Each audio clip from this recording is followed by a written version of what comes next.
The Chaldean Oracles by Ruth Majercik provides a fresh look at these ancient mystical texts, especially as the Neoplatonists understood them. Majercik's work gives modern readers insights into how the oracles shaped ancient approaches to the divine and theurgy, the practice of invoking knowledge from the gods to guide humanity.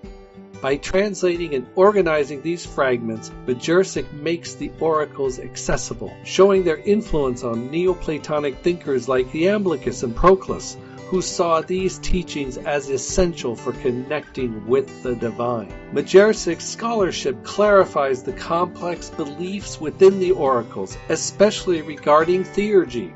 She demonstrates how these teachings were central to ancient spiritual practice, not merely theoretical ideas.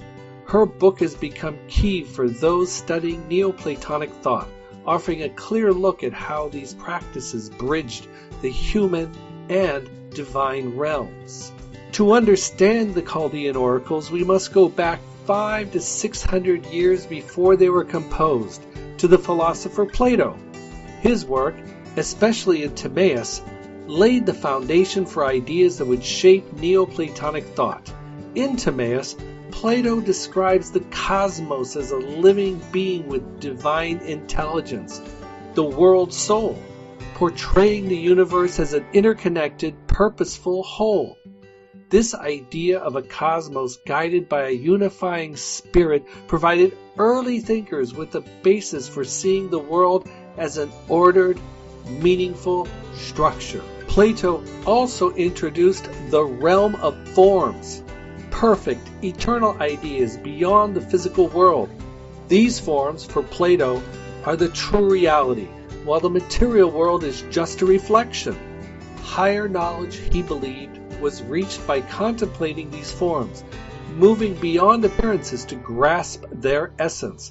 These ideas of a living cosmos and eternal forms deeply influenced later philosophers, particularly the Neoplatonists, who used them to explore spiritual insights and mystical understanding. After Plato, philosophers like Numenius and Plotinus expanded Platonic thought into the mystical framework of Neoplatonism.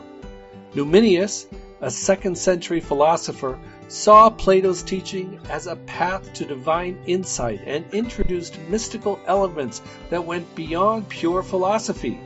He proposed a first principle, more transcendent than Plato's forms, laying the groundwork for later Neoplatonists to view the divine as a layered, structured reality. Numenius emphasized the link between human and divine wisdom, seeing philosophy as a journey towards unity with the divine, a view that greatly influenced Plotinus. Plotinus, often called the founder of Neoplatonism, advanced these ideas in the Enneads, explaining the relationship between the divine and cosmos through emanation. Plotinus established a duality between the One, the ultimate source, and the nous, the divine mind, which emanates from the One. To Plotinus, the One is utterly transcendent and beyond description. From it emanates the nous, which contains the forms and acts as the blueprint of all things. This duality represented a shift from a singular source to an intellectual realm where eternal ideas reside. Plotinus further developed this duality into a triadic hierarchy by introducing the soul as the third principle. This triad, the One, the nous, and the soul, creates a descending order, each level more complex. The soul, emanating from the nous, bridges the intellectual and material worlds. Plotinus saw the soul as containing all individual souls, whose journey is to transcend the physical and unite with the divine. This structure guided Neoplatonists in understanding spiritual ascent, which thinkers like Iamblichus later incorporated into theurgical practices, using the Chaldean Oracles as a guide to reconnect the soul with the divine through ritual. Following these developments, Julian the Chaldean and his son, Julian the Theurgist, added new dimensions to the mystical exploration of the divine through the Chaldean Oracles. Originating from Chaldea, a region associated with astrology and divination, Julian the Chaldean claimed to have received the oracles directly from the gods. The oracles offered a complex structure of the cosmos and the soul's journey back to the divine, detailed enough to gain acceptance in the philosophical circles of the time. The Chaldean oracles stood out for their clear, structured cosmology and specific spiritual practices. Unlike many mystical texts, the oracles provide a detailed, layered system of divine entities and roles. For instance, they outline intermediaries like Hecate, who bridges the higher divine realms in the material world. This precise organization appealed to Neoplatonists, who saw the oracles as a practical guide to theurgy, the art of invoking and uniting with the divine. By detailing the paths and entities through which divine knowledge could be accessed, the oracles made abstract Neoplatonic ideas both philosophically meaningful and actionable. Porphyry was instrumental in introducing the Chaldean oracles to Neoplatonic thought, though he had reservations about theurgical practices. As a student of Platonists, he valued intellectual contemplation as the best path to divine unity. He respected the oracles for their detailed cosmological insights, particularly the depiction of divine principles through various entities.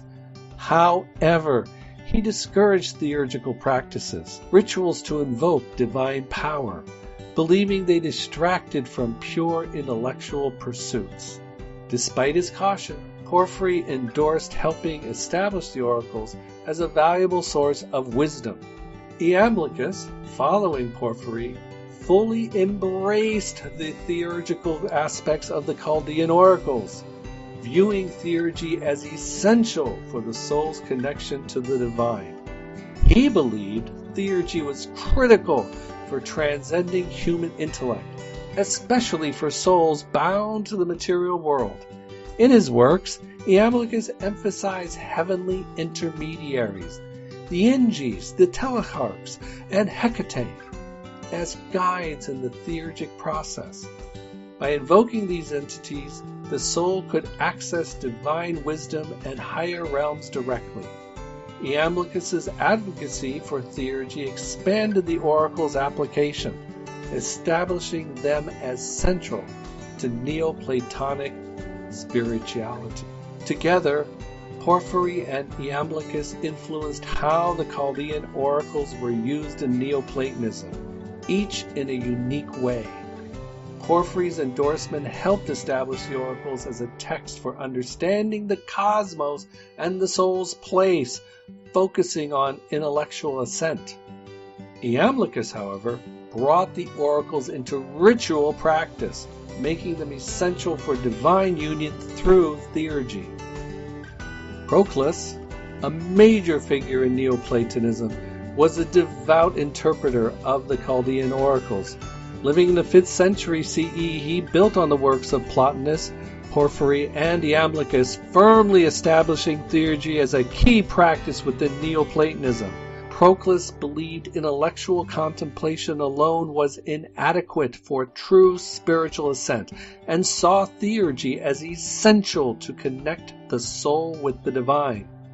His extensive commentaries on Plato and his book, The Elements of Theology, offered a systematic approach to Neoplatonic metaphysics, incorporating intermediary beings from the oracles. Proclus's integration of Platonic and Chaldean ideas brought mysticism into the core of Neoplatonic philosophy, influencing medieval thought and beyond. Damasius and Simplicius, later Neoplatonists, also refined Neoplatonic thought with theurgical insights.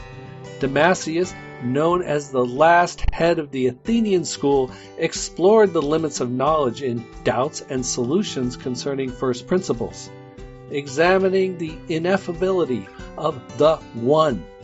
His inquiries emphasized theurgy as a means to experience the divine beyond reason.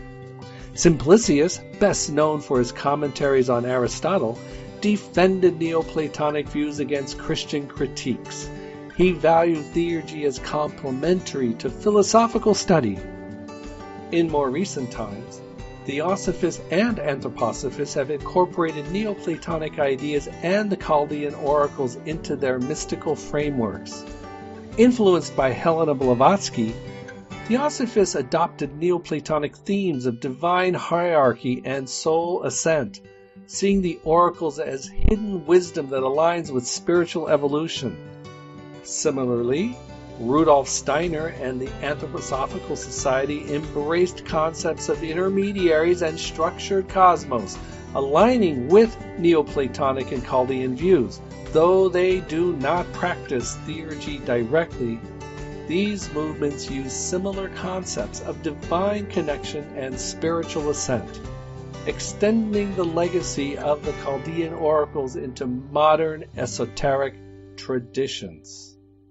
In part 2 of the Chaldean Oracles, we will examine the role of the One, the Nous, and Hecate, and their relationship to the soul within the framework of Chaldean cosmology and Neoplatonism.